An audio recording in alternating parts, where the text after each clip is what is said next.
Assalamualaikum warahmatullahi wabarakatuh.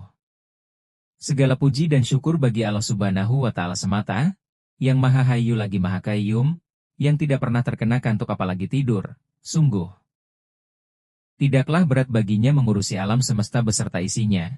Padanya segala makhluk bergantung. Sholawat dan salam sebanyak hitungan nafas dari segala makhluk yang telah dan belum diciptakan. Semoga selalu tercurah kepada Nabi Muhammad Shallallahu Alaihi Wasallam beserta keluarganya, sahabatnya dan pengikutnya.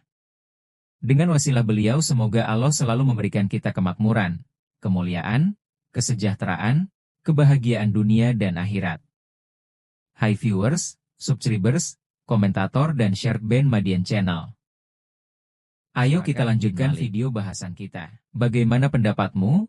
Ya Surakah bilang kau mengenakan gelang-gelang Kisra? Muhammad Rasulullah. Suatu pagi, bangsa Quraisy terlihat begitu geram. Di tempat berkumpul mereka telah tersiar kabar bahwa Muhammad telah berhasil pergi meninggalkan Mekah di tengah kegelapan malam.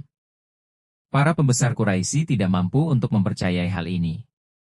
Mereka lalu mulai mencari Nabi Shallallahu Alaihi Wasallam di setiap rumah anggota keluarga Bani Hashim, juga rumah para sahabat beliau. Hingga mereka mendatangi rumah Abu Bakar, lalu keluarlah putri Abu Bakar yang bernama Asma. Abu Jahal bertanya kepada Asma, "Di mana ayahmu, wahai putri?" Asma menjawab, "Aku tidak tahu di mana ia berada sekarang." Lalu Abu Jahal mengangkatkan tangannya ke arah wajah Asma lalu menempeleng pipinya yang membuat Asma terhuyung jatuh ke tanah. Para pemuka Quraisy bertambah gusar saat mereka merasa yakin bahwa Muhammad telah pergi meninggalkan Mekah. Mereka kemudian menyiapkan beberapa orang yang memiliki keahlian untuk mencari jejak agar dapat menunjukkan jalan yang disusuri oleh Muhammad. Para pemuka Quraisy tersebut berangkat bersama para pencari jejak. Dan saat mereka tiba di Gua Sur, salah seorang pencari jejak tadi berkata kepada para pembesar Quraisy, "Demi Allah, orang yang kalian cari belum melewati gua ini." Pendapat para pencari jejak tadi tidak keliru atas apa yang mereka ucapkan kepada para pembesar Quraisy. Benar. Rupanya Muhammad dan Abu Bakar berada di dalam gua. Dan para pemuka Quraisy itu berdiri tepat di atas kepala mereka. Bahkan Abu Bakar As-Siddiq melihat dengan mata kepalanya sendiri bahwa kaki mereka bergerak di atas gua, dan hal itu membuat kedua matanya meneteskan air mata. Maka Rasulullah Shallallahu Alaihi Wasallam yang menyaksikan perubahan rona wajah Abu Bakar menatapnya dengan pandangan yang penuh kasih sayang dan kelembutan. Abu Bakar lalu berbisik kepada Nabi Shallallahu Alaihi Wasallam, "Demi Allah, aku tidak menangisi diriku. Akan tetapi aku takut bila aku melihat keburukan akan menimpamu." Shallallahu Alaihi Wasallam bersabda dengan tenang kepada Abu Bakar, "Janganlah bersedih, ya Abu Bakar. Sebab Allah Subhanahu wa Ta'ala bersama kita." Maka Allah Subhanahu wa Ta'ala menurunkan kedamaian di hati Abu Bakar, dan ia meneruskan lagi untuk melihat kaki para pemuka Quraisy tadi. Kemudian Abu Bakar berkata, "Ya Rasulullah, bila salah seorang dari mereka melihat ke telapak kaki mereka, pasti mereka akan dapat melihat kita." Rasulullah Shallallahu Alaihi Wasallam lalu menjawab, "Wahai Abu Bakar, apa yang kamu duga terhadap dua orang, maka Allah akan menjadi pihak yang ketiga." Pada saat itulah Nabi Shallallahu Alaihi Wasallam dan Abu Bakar mendengar seorang pemuda Quraisy berkata kepada lainnya, "Marilah kita melihat dan memeriksa gua itu." Lalu Umayyah bin Khalaf berkata dengan nada meremehkan, "Apakah engkau tidak melihat laba-laba yang membuat sarang di mulut gua tersebut?" Demi Allah, sarang tersebut lebih dulu ada sebelum Muhammad lahir. Akan tetapi Abu Jahal berkata, "Demi Lata dan Uzza, aku menduga bahwa Muhammad berada di dekat kita. Ia dapat mendengar apa yang kita katakan, dan melihat apa yang kita perbuat. Akan tetapi sihirnya telah menutupi mata kita." Akan tetapi usaha Quraisy untuk menemukan dan mengejar Muhammad tidak berhenti sampai di situ. Mereka mengumumkan kepada semua kabilah yang berada di sepanjang Mekah ke Madinah bahwa siapa yang berhasil membawa Muhammad hidup atau mati maka ia akan mendapatkan 100 unta terbaik. Surakah bin Malik Al-Mudlaji saat itu sedang berada di sebuah perkumpulan kaumnya di Kudaid yang berada dekat dari Mekah. Lalu datanglah seorang utusan Quraisy yang datang kepada mereka memberitahukan tentang hadiah besar yang diberikan oleh bangsa Quraisy bagi siapa saja yang mampu untuk menangkap Muhammad hidup atau mati. Begitu Surakah mendengar hadiah 100 unta tersebut, maka sifat serakahnya timbul. Akan tetapi ia masih mampu untuk menahan diri dan tidak berkata satu kata pun. Sehingga ia tidak membangkitkan keserakahan orang lain yang ada perkumpulannya. Ia melihat ada seorang dari kaumnya yang datang dan berkata, "Demi Allah, aku baru saja berpapasan dengan 3 orang. Aku menduga mereka adalah Muhammad, Abu Bakar dan seorang penunjuk jalan." Surakah lalu menukas, "Bukan, mereka adalah Bani Fulan yang mencari unta mereka yang tersesat." Salah seorang dari mereka berkata, "Mungkin saja begitu." Kemudian ia pun terdiam. Kemudian Surakah duduk lagi sebentar di majelis kaumnya sehingga tidak membuat seorang pun yang berada di perkumpulan tersebut merasa curiga. Begitu kaumnya telah membicarakan topik lain, Surakah dengan mengendap-endap meninggalkan majelis lalu pulang ke rumah. Ia memberitahukan kepada budaknya dengan nada lirih untuk menyiapkan kudanya tanpa sepengetahuan orang lain dan diikatkan di tengah lembah. Ia juga menyuruh budak tadi untuk membawa senjatanya dan keluar dari belakang rumah sehingga tidak terlihat oleh orang lain. Lalu meletakkan senjata tersebut dekat dengan tempat kuda diikatkan. Surakah telah mengenakan pakaian perangnya. Ia menyandang senjatanya, menunggangi kudanya, lalu pergi menyusuri jalan untuk mendapatkan Muhammad sebelum kedahuluan oleh orang lain yang dapat memenangkan hadiah Quraisy. Surakah bin Malik adalah seorang penunggang kuda yang ternama. Ia memiliki tubuh yang tinggi, postur yang besar. Ia amat hebat dalam mencari jejak dan amat tangguh menghadapi segala rintangan di perjalanan. Di samping itu, ia adalah orang yang cerdas dan juga seorang penyair. Kudanya pun adalah sebuah kuda asli bukan peranakan. Berangkatlah Surakah menyusuri bumi. Tidak lama berjalan maka kudanya tersandung yang membuat Surakah terjatuh dari pelana. Hal itu membuat Surakah menjadi pesimis. Ia berkata, "Apa ini? Celaka kamu kuda." Ia lalu berniat untuk kembali ke rumah. Akan tetapi niatnya untuk kembali ke rumah menjadi urung oleh bayangan hadiah terjatuh. Surakah melihat Muhammad dan kedua sahabatnya. Maka Surakah segera mengambil busur panahnya, akan tetapi tubuhnya membeku dan tidak mampu bergerak dari tempatnya. Hal itu dikarenakan ia melihat kaki-kaki kudanya terbenam di dalam tanah. Sementara ada asap yang mengepul di hadapan kuda tersebut yang menutupi kedua mata Surakah dan mata kudanya.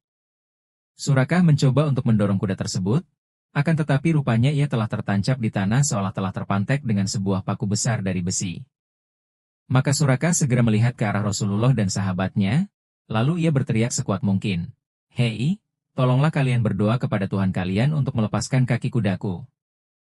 Dan aku akan membiarkan kamu pergi." Maka Rasulullah Shallallahu Alaihi Wasallam segera berdoa kepada Allah, dan Allah Subhanahu Wa Taala melepaskan kaki kuda Surakah. Akan tetapi keserakahannya timbul lagi. Ia segera menghentakkan kudanya untuk berlari mengejar Rasul Shallallahu Alaihi Wasallam dan Abu Bakar. Maka sontaklah kaki kuda Surakah terbenam lagi ke tanah lebih dalam dari sebelumnya. Lagi-lagi Surakah meminta tolong kepada Rasul dan Abu Bakar seraya berkata, "Kalian boleh mengambil bekal, barang dan senjataku. Kalian dapat memegang janji Allah, bahwa aku akan menghalangi orang yang akan mengejar kalian di belakangku." Maka Rasulullah Shallallahu Alaihi Wasallam dan Abu Bakar berkata kepadanya, "Kami tidak membutuhkan barang dan bekalmu. Akan tetapi suruhlah manusia yang mengejar kami untuk kembali." Kemudian Rasulullah Shallallahu Alaihi Wasallam berdoa dan akhirnya kuda Surakah dapat terlepas. Begitu Surakah hendak kembali pulang, ia memanggil Rasul Shallallahu Alaihi Wasallam dan Abu Bakar sambil berkata, "Sebentar. Aku mau berbicara kepada kalian. Demi Allah, aku tidak akan berbuat kejahatan kepada kalian." Rasul dan Abu Bakar bertanya, "Apa yang kau inginkan dari kami?" Surakah menjawab, "Demi Allah, ya Muhammad. Aku yakin bahwa agamamu akan muncul dan urusanmu akan unggul. Berjanjilah kepadaku bahwa engkau akan memuliakan aku bila aku datang ke dalam kekuasaanmu." Maka Rasulullah Shallallahu Alaihi Wasallam meminta Abu Bakar untuk menuliskan janji tersebut pada sebuah tulang. Kemudian tulang tersebut diserahkan kepada Surakah. Begitu Surakah hendak kembali pulang, Nabi Shallallahu Alaihi Wasallam bersabda kepadanya, "Bagaimana pendapatmu, wahai Surakah, bila engkau mengenakan gelang-gelang Kisra?" Surakah bertanya keheranan, "Apakah Kisra putra Hurmus yang kau maksud?" Rasul menjawab, "Benar, Kisra putra Hurmus." Kembalilah Surakah ke kampungnya dengan menyusuri jalan.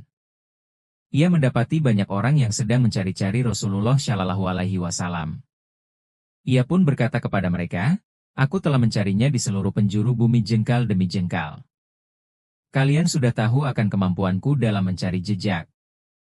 Maka setelah mendengar ucapan Surakah, mereka semua kembali ke rumah. Surakah menyembunyikan kisahnya dengan Muhammad dan sahabatnya sehingga ia merasa yakin bahwa keduanya telah tiba di Madinah dan sudah aman dari ancaman Quraisy. Pada saat itulah Surakah baru menceritakannya. Begitu Abu Jahal mendengar kisah Surakah dengan Nabi Shallallahu Alaihi Wasallam dan apa yang telah diperbuatnya, Abu Jahal mencemooh kebodohan, ketakutan dan sikap Surakah yang telah menyia-nyiakan kesempatan. Maka Surakah pun menjawab cemoohan tersebut dengan syair. "Wahai Abu Hakam, demi Allah jika engkau menyaksikan kudaku yang terbenam kakinya, engkau akan mengetahui tanpa ragu bahwa Muhammad adalah seorang Rasul yang membawa kebenaran. Lalu siapakah yang mampu menghadapinya?" Hari terus berganti. Sehingga Muhammad yang dahulu pergi meninggalkan Mekah karena terusir dan keluar meninggalkannya secara sembunyi di tengah kegelapan malam, kini ia telah kembali datang sebagai seorang pemimpin dan penakluk yang dikelilingi oleh para pendukungnya yang menghunuskan pedang dan dahulunya menghiasi muka bumi dengan kesombongan dan keangkuhan. Kini mereka mendatangi Muhammad dengan rasa takut dan penuh harap. Mereka meminta belas kasih kepada Muhammad dengan berkata, "Apa yang akan engkau perbuat terhadap kami?" Nabi Shallallahu Alaihi Wasallam bersabda kepada mereka dengan kelembutan seorang nabi, "Pergilah, karena kalian semua bebas merdeka." Pada saat itulah, Surakah bin Malik menyiapkan kendaraannya dan pergi berangkat menuju Rasulullah Shallallahu Alaihi Wasallam untuk mengumumkan keislamannya di hadapan beliau. Ia pun membawa perjanjiannya dengan Nabi yang pernah dituliskan 10 tahun sebelumnya. Surakah berkata, "Aku mendatangi Nabi Shallallahu Alaihi Wasallam yang berada di Jiranah. Aku pun masuk dalam barisan rombongan orang-orang Ansyar. Orang-orang Ansyar tersebut lalu memukuliku dengan bagian belakang anak panah sambil berkata, 'Hei, apa yang kamu inginkan?' Aku terus saja menerobos barisan mereka sehingga aku berada di dekat Nabi Shallallahu Alaihi Wasallam dan beliau sedang berada di atas untanya. Aku pun segera mengangkat surat perjanjian tersebut dan aku berkata, 'Ya Rasulullah, saya adalah Surakah bin Malik. Inilah perjanjianmu denganku.' Rasulullah Shallallahu Alaihi Wasallam bersabda, 'Mendekatlah kepadaku, wahai Surakah. Sebab ini adalah hari untuk menepati janji dan menunaikan kebaikan.' Aku pun mendekat ke arah beliau dan aku nyatakan keislamanku di hadapan beliau. Aku mendapatkan kebaikan dan kebajikan beliau. Hanya beberapa bulan berselang sejak Surakah bin Malik berjumpa dengan Nabi Shallallahu Alaihi Wasallam sehingga Rasulullah Shallallahu Alaihi Wasallam kembali ke pangkuan Tuhannya. Surakah menjadi begitu sedih dengan kematian beliau. Ia terus mengenang hari di mana dirinya berniat untuk membunuh beliau karena ingin mendapatkan 100 unta. Dan bagi dirinya kini bahwa semua unta di dunia ini tidak akan mampu menandingi seujung kuku pun dari diri Rasulullah Shallallahu Alaihi Wasallam dan Nabi Shallallahu Alaihi Wasallam kepadanya. "Bagaimana pendapatmu? Ya Surakah bilang kau mengenakan gelang-gelang Kisra?" Dia terus mengucapkan sabda beliau tanpa ada keraguan sedikit pun dalam dirinya. Hari silih berganti sehingga semua urusan kaum muslimin dipercaya dan diamanahkan kepada Umar al-Faruq Ra. Pada masa kepemerintahannya, berangkatlah banyak rombongan pasukan muslimin untuk menaklukkan kerajaan Kisra bagaikan angin yang bertiup kencang. Pasukan muslimin tadi mulai membombardir benteng-benteng, mengalahkan pasukan musuh, mengguncang kekuasaan, dan menyita harta ghanimah. Sehingga Allah menghancurkan seluruh kekuasaan Kisra di bawah kekuatan pasukan muslimin. Pada suatu hari di hari-hari terakhir kehilafahan Umar, datanglah beberapa orang utusan Sa'd bin Abi Waqqas ke Madinah untuk menyampaikan kabar gembira penaklukan kepada Khalifah dengan membawa 1/5 harta fai, yang berhasil didapatkan oleh para pejuang muslimin di jalan Allah. Begitu harta-harta ghanimah diserahkan di hadapan Khalifah, beliau menatapnya dengan keheranan. Di antara harta ghanimah tersebut terdapat mahkota Kisra yang berhiaskan dengan permata.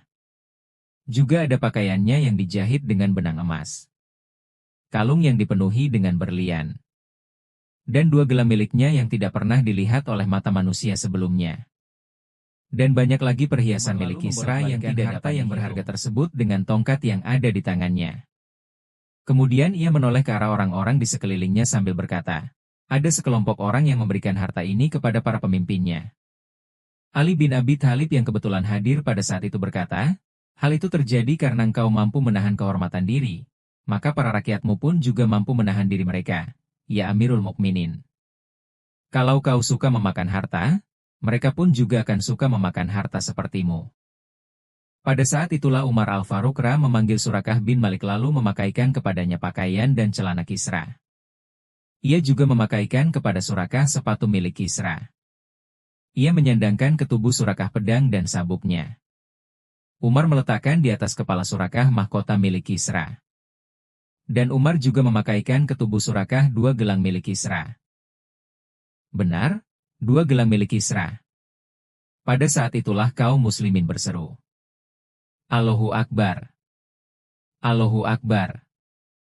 Allahu Akbar! Kemudian Umar memandang ke arah Surakah dan berkata, Bahin, Bahin! Seorang badui dari Bani Madlaj mengenakan mahkota Kisra di kepalanya, dan mengenakan kedua gelang Kisra di tangannya. Kemudian Umar mengangkat kepalanya ke arah langit dan berdoa, Ya Allah, Engkau telah menghalangi harta ini dari Rasul MU padahal ia adalah orang yang lebih Engkau cintai dan lebih mulia daripadaku. Engkau juga telah menghalangi harta ini dari Abu Bakar padahal ia adalah orang yang lebih Engkau cintai dan lebih mulia daripadaku. Namun Engkau memberikannya kepadaku, aku berlindung kepada MU bila harta ini Kau berikan untuk menghukum diriku. Lalu Umar tidak meninggalkan tempatnya sehingga ia membagikan harta tersebut kepada seluruh kaum muslimin.